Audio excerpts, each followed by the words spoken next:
আমাদের আজকের এই প্রোগ্রাম ভগবতী নরেন্দ্রপুর প্রাইমারি স্কুল মাঠে অনুষ্ঠিত হচ্ছে। আমার পূর্বে কথা বলেছেন আমার কলিজার টুকরা প্রিয় ভাই কবির বিন সামাদ, চেয়ারম্যান ঠিকানা টিভি প্রেস যশোর। আমার কলিজার টুকরা প্রিয় ভাই, অনেক সুন্দর কথা বলেন তিনি এবং তার সঙ্গীতের কণ্ঠ অসাধারণ। আমি নিজেও ভাইয়ের কাজগুলো দেখি, ভাইয়ের কন্টেন্ট এবং ইসলামিক যে কোনো বিষয় ভাইয়ের ভিডিও অসাধারণ লাগে। এবং কবির বিন সামাদ ভাই একজন ভিন্ন মানুষ, যিনি ইসলামিক অঙ্গনে দুইভাবেই ক্যারেক্টারের রোল প্লে করেন। একে তো তিনি মাশাআল্লাহ অনেক কন্টেন্ট মেক করেন, বিভিন্ন ক্যারেক্টারের রোল প্লে করেন, পাশাপাশি তার যোগ্যতা এতটা ভালো যে তিনি তাফসীর মাহফিলেও আলোচনা করতে পারেন, মানুষের সঙ্গে কমিউনিকেশন স্কিলস তার আছে। তো আমার কবির বিন সামাদ কলিজার টুকরা ভাই, আল্লাহ আমার প্রিয় ভাইকে নেক হায়াত দান করুন, পড়েন সবাই আমিন।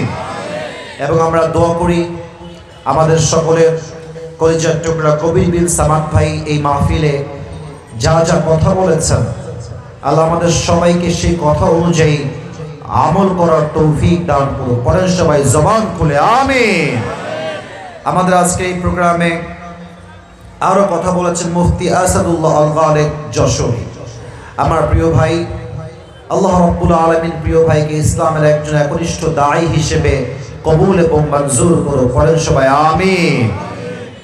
এত আস্তে আমিন করছেন কে ভাই, জোরে কতি হবে আমিন।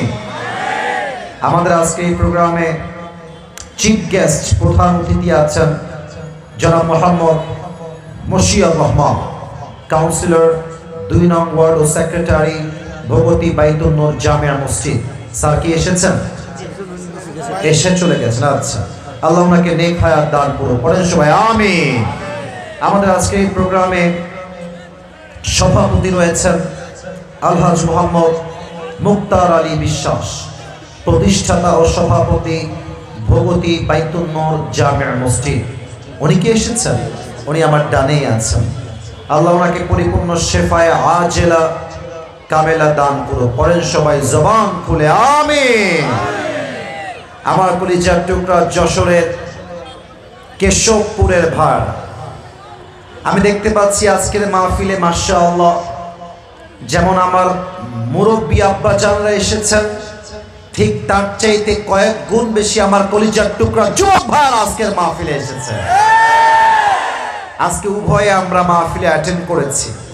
আপনারা শুনলে খুশি হবেন, আমার জন্ম কিন্তু খুলনায়, আমার বাবার জন্ম খুলনায়, মায়ের জন্ম খুলনায়, আমার বড় বোনের জন্ম খুলনায়, সবার জন্ম খুলনায়।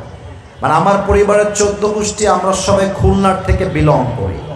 তো মাঝে মাঝে যশোরে আমার মাহফিল থাকলে আমি বলি, আমি যদি খুলনার সন্তান হই, খুলনা হচ্ছে যশোরের বিভাগ, আর যশোর হচ্ছে খুলনার একটা জেলা। তো আমি আসিফ হুজুর যদি খুলনার সন্তান হই, আমি প্রাউডলি বলি আমি তো যশোরেরও সন্তান, ঠিক কিনা বল? তো এটা আমার ভালোবাসার জায়গা, এটা আমার কলিজার টুকরা প্রাণপ্রিয় মানুষদের জায়গা। আমি আসিফ আজকে একটা কথা শুরুতে না বলে পারছি না, উঠতে চেয়েছিলাম 3:15 বা 3:20 মধ্যে সর্বোচ্চ। আমার প্ল্যান ছিল 4:30 মধ্যে মাহফিল ক্লোজ হয়ে যাবে, আমরা সবাই আসরের নামাজটা জামাতে গিয়ে আদায় করবো। দ্যাট ওয়াজ মাই প্ল্যান, এটা আমার চিন্তা ছিল। পরে দেখলাম আমার ভাইরা দেরি করছেন, পরে আমি নিজেই আসরের নামাজটা পড়ে মাহফিলে অ্যাটেন্ড করেছি। এখানে অনেকে আসরের নামাজটা এখনো পড়েন না আমি জানি, অতএব আজকে আমাদের কাছে লম্বা চড়ার সময় নেই, 5টার মধ্যে মাহফিল শেষ করতে হবে, যাতে করে সবাই আসরের নামাজটা আমরা আদায় করতে পারি। সবাই রাজি আছেন তো ইনশাআল্লাহ? হাত নামা, জামাত এখানেই হবে। আমার কলিজার টুকরা যশোরের ভার, ভূমিকায় ভিন্ন কথা বলার কোনো চান্স আজকে আমার কাছে নাই।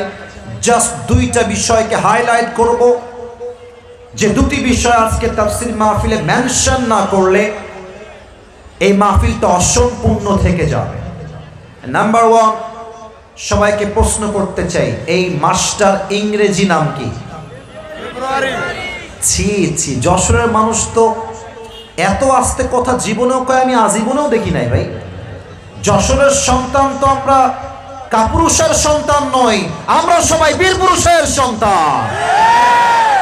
আওয়াজ এত আস্তে হলে হবে না। আপনারা কি ভয় টয় পাচ্ছেন নাকি? কোনো ভয় টয় আছে আমাকে? ভাই কন্দি আছে? আছে নাই? আমাদের কথা একটা, আগে তাফসীর মাহফিল হলে অনেক পাতি নেতা এসে, আচ্ছা আজান হলে সমস্যা নেই, আজান হলে কথা বলা জায়েজ, যে কোনো একজন জবাব দিলেই এনাফ, হয় এখান থেকে জবাব দিবে অথবা বাহির থেকে, হলেই হয়ে যাবে। It's not a big issue. মাসালা এটাই। আমার কলিজার টুকরা যশোরের ভাইরা, আপনাদের যশোরে আজহারী সাহেবের একটা মাহফিল হয়েছিল পুরের হাটে। আমি এতটুকু বলতে চাই, পুরো বাংলাদেশে যেই পরিমাণ আজহারের মাহফিল হয়েছে এই 24 এবং 25 সালে, আমি এটা ইনশিওর করে বলবো যশোরের মাহফিল ছিল সবচেয়ে ঐতিহাসিক সেরা মাহফিল। হাজার হাজার লাখো মানুষের ঢল নেমেছিল এবং আপনারা প্রমাণ করেছেন সেই দিন যশোরের সন্তানরা যখন কথা বলে তারা বিড়ালের বাচ্চার মতো নয়, সিংহের মতো গর্জন দিয়ে তারা কথা বলে, ঠিক কিনা বলে? অতএব আমাকে যখন আওয়াজ দিবেন, আওয়াজটা কাপুরুষের মতো নয়, বীর পুরুষের মতো দিবেন। আচ্ছা, মা বোনদের জায়গা কোন দিকে করা আছে? এটা বাম সাইডে। মা বোনরা কি এসেছেন অনেকে? আচ্ছা, এসেছে।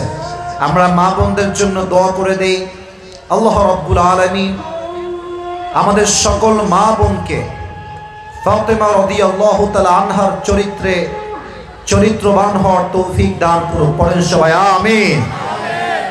আর মিডিয়ার ভাইদের কাছে আমি আবদার রাখবো, অনেক কলিজার টুকরা মিডিয়ার ভাইরা আজকের মাহফিলে এসেছেন, আপনারা আমার রেকর্ড নিচ্ছেন, আমার কোনো আপত্তি নেই। আপনারা আছেন বলেই আজকে আমরা জিরোর থেকে হিরো হতে পেরেছি, এটা আমি অস্বীকার করি না।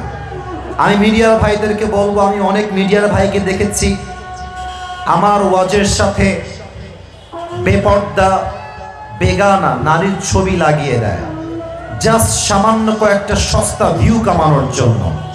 আমি বলবো, যেই মুসলমান ঘরের সন্তান জাস্ট সামান্য কয়েকটা ভিউয়ের জন্য হুজুরের ছবির সাথে একজন নায়িকার ছবি লাগিয়ে দেয়, সে নামে মুসলমান হতে পারে, সে কাজে মুসলমান হতে পারে না, ঠিক কিনা বলেন? আপনারা এই কাজটা করবেন না। সেকেন্ড কথা, আপনারা অবশ্যই থাম্বনেল দিবেন অথেন্টিক থাম্বনেল, যেই থাম্বনেলের কন্টেন্ট যা সেটাই দিবেন। আমরা দেখেছি আগামীতে, আমরা এটা প্ল্যান করেছি সবাই মিলে, আগামীতে আমার এই বাংলাদেশে কোনো স্বৈরাচারের ক্ষমতা চুল পরিমাণ বরদাস্ত করা যাবে না।